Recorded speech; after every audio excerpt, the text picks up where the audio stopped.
Okay, I put in some lot of thoughts and did some lot of research and came up with my advanced defense shooting class. So today I want to show you the contents. Now, for those of you who finished my basic defense shooting class, I have 100% confidence that your muscle memory will enable you to shoot safely, accurately, and fast.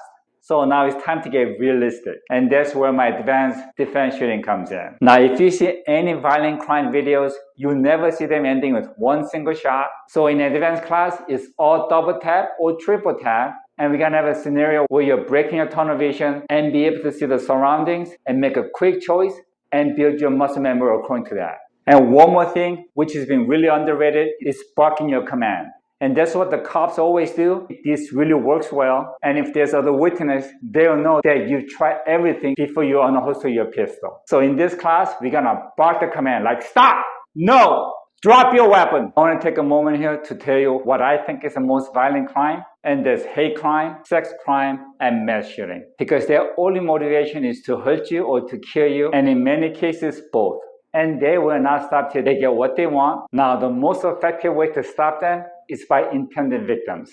I know this is not a common crime to a lot of us, but it happens a lot more than you think. And it happens to people who's not ready for it. And this is why we practice and stay ready.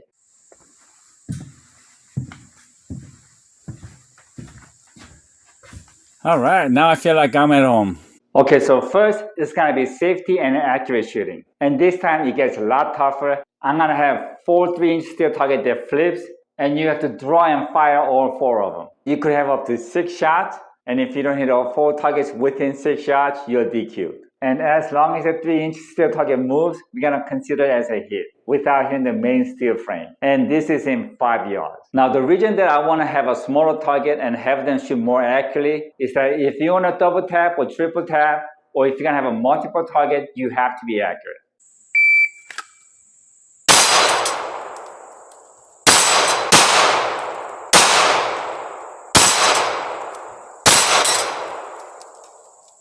Make it safe.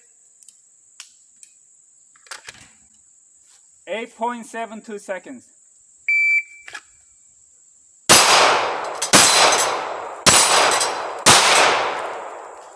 Make it safe. 5.19. And second is draw and fire, but we're gonna have 3 different scenarios. And the first, I like to call it. Now, if you're walking on the street that you know it's not safe, or it's for businessmen, after they close their shop, going to their parking lot that you know you're not safe, and when you feel threatened, then you want to expose your gun, have your hand on your pistol before unholstering it and barking the order.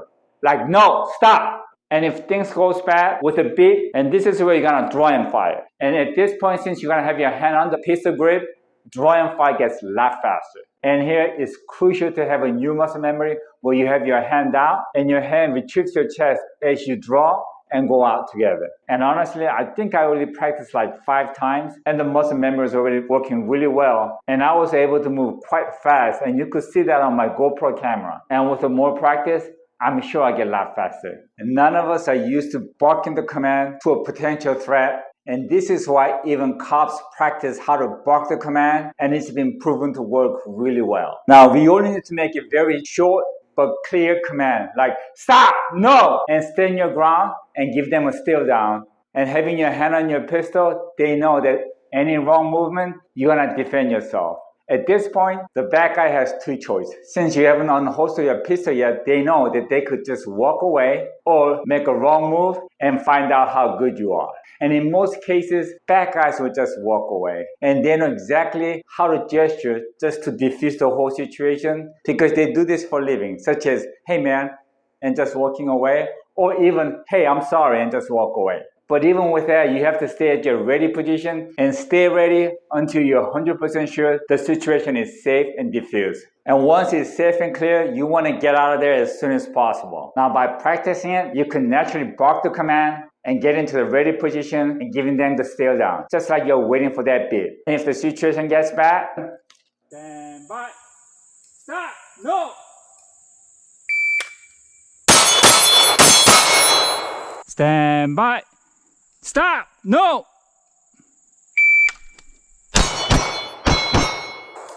Make it safe. 2.38 seconds. Stand by. Stop. No. Stand by. Stop. No.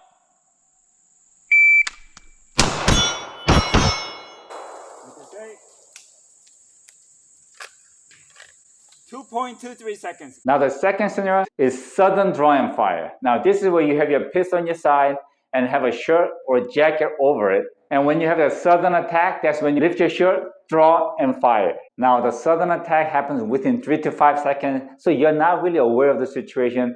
And in most cases, you might have your gun under your shirt. And a lot of this crime is committed by single criminals, like robbery with deadly weapon, sex crime, mass shooting, and even a hate crime. So in this immediate dangerous situation, you really need to draw and fire in most difficult situation, having gun under your shirt, and you need to fire at least 3 shots. So it's going to be a triple tap. And by doing so, you have a higher chance of surviving. And even in this situation, we have to be very clear of our intention. And just in case there is a witness that they could witness my clear intention, so we're going to shout no as we draw. Stand by. No! 2.14 seconds. Stand by. No!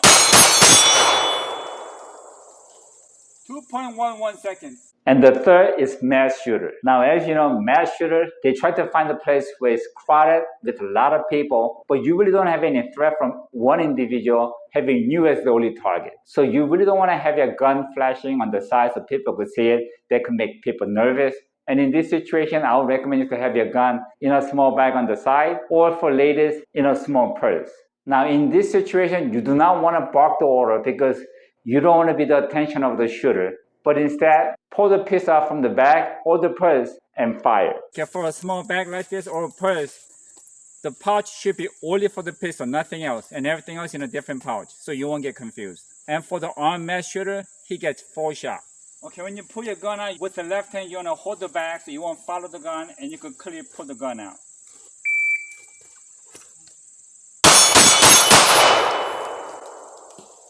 .26 seconds. 2.61 seconds. Not bad at all. First, let's make sure this gun is safe. Magazine is out. It's empty. Now it's safe. And I picked this pistol because this shows the angle of the muzzle better. And here is where I want to teach how to shoot one hand. Now, in most cases, it's very unlikely you're going to get shot in your hand, but more likely you're going to have your loved ones next to you holding your hand, and you want to protect them. And usually when they attack a family, they come in a group of 2 or 3. So here, when you feel a little threatened, we're going to go into where you are exposing your gun, having your hand on the pistol grip, and with the left hand, you're gonna hold or push your loved ones behind you. We're gonna shout the command. No, stop right there. And with the beep, with the left hand, you're still holding back your family, and with your right hand, we're gonna draw and fire. Now, shooting one hand gets a little tricky, and they have different devices, and I'm gonna be teaching what I think is the best way, and there's a good reason for that. And as I was doing research, I was really surprised watching different videos. In many cases, the intended victims, they're shooting with one hand. And that's because when you see a gun in your face or somebody charging at you, your first instinct is to run or hide and try to shoot at the same time. And when you're in the middle of a shootout, a lot of people are missing because they're ducking and shooting and they have not practiced shooting with one hand. And it's really a matter of split seconds who gets shot first. So practicing and building a new muscle memory for one-hand shooting just makes sense. Now, if you watch videos, you will see that most people who shoot with two hands like this are the cops. And that's because cops are already drawn and they have other policemen with them. But even the policemen, when they're in a desperate shootout, you could see them shooting with one hand and try to hide behind their cars and try to get out of the line of fire. Now, I've seen a lot of different advices on how to shoot with one hand, and some of them are great advice, some of them not so great. So let's talk about it. But before we do that, let's talk about the grip. Now, when you shoot with one hand, the grip is more important than shooting with two hands. Now, we are very used to shooting with two hands, where your left hand is completely covering the three amigos and holding the gun straight up. So this is what we are really used to. But we want to keep the same pose except with one hand, meaning you got to have more pressure on top of your web and especially the last two fingers to control the muzzle flip. Okay, first, what they're saying is that when you're shooting to one hand, it's more difficult to control your muzzle. So what a lot of people advise is to move your right foot forward and shoot. That way you could control your muzzle better. Now, the only problem is, in real life, when the shit hits the fan, you're not going to be moving forward. Instead, you'll be running back and shoot. I'm sure this is going to help in the competition, but not in the real defense shooting.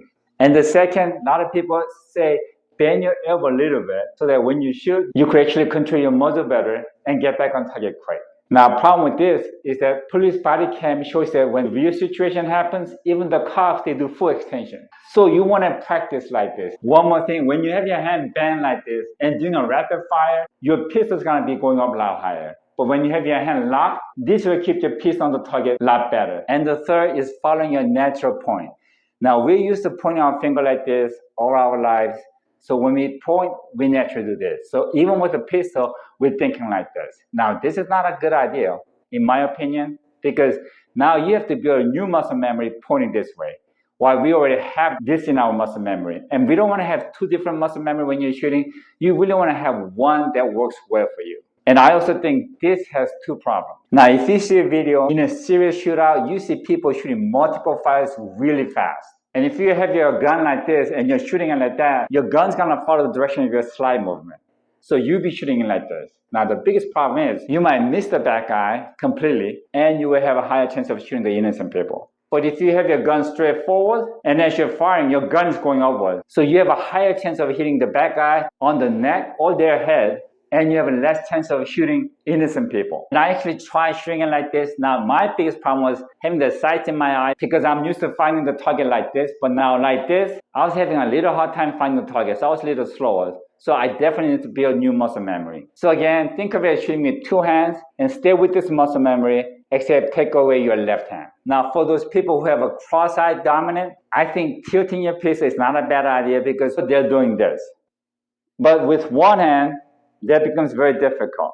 So having your gun tilting and having your sight coming toward your eye, this is much easier. That I can understand. And the last advice that I've seen online is that they want you to have your left hand fist in your chest and shoot like this. Now the problem is, in real life, I have not seen anybody putting their hand in their chest and defending themselves. Instead, their left hand is constantly moving, trying to run away or trying to hide or even trying to block. Now for the competition, I think it makes a good sense where you're standing, having your fist in your chest and shooting. But in real life, your left hand has to be in the movement to balance yourself as you're running away or hiding or whatever. Now for the safety reason, in our advanced defense shooting with one hand, we're gonna do the basic where we're gonna help you to build your muscle memory and shoot safely and accurately. But in next class, in our extreme defense shooting, it's gonna get a lot more real. You're gonna be practicing how to shoot with one hand as you're turning and running, or hiding behind the building or behind the car and shooting. So for competition shooting, foot forward, bend the elbow, fist in the chest, and target shooting like this makes sense. But in real life, I can't imagine me being in this position fighting for my life. Stand by, stop, no!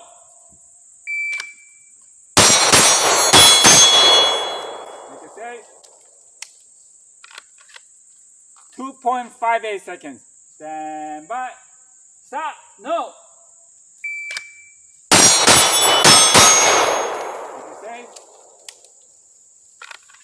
2.31 seconds.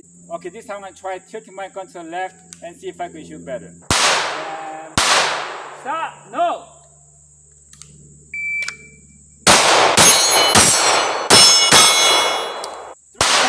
3.39 seconds. Okay, having the gun tilted like this, the recoil was a little funny to me, so it wasn't faster or accurate. So are we going to have a balloon competition? Of course we are. But this time, it's going to be a 2 balloon with 2 shot only. You ready?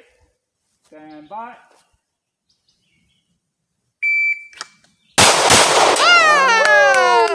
1.48. Nice! This advanced defense shooting class is 103, and I'm really working on class 104, which is extreme defense shooting. And that class involves a lot more targets in different angle and different distance, and barking more different commands, and defense shooting while you're moving, and using an engine block or a wall of the building to protect and to defend yourself, and how to clear the jam and reload your magazines while you're defending yourself.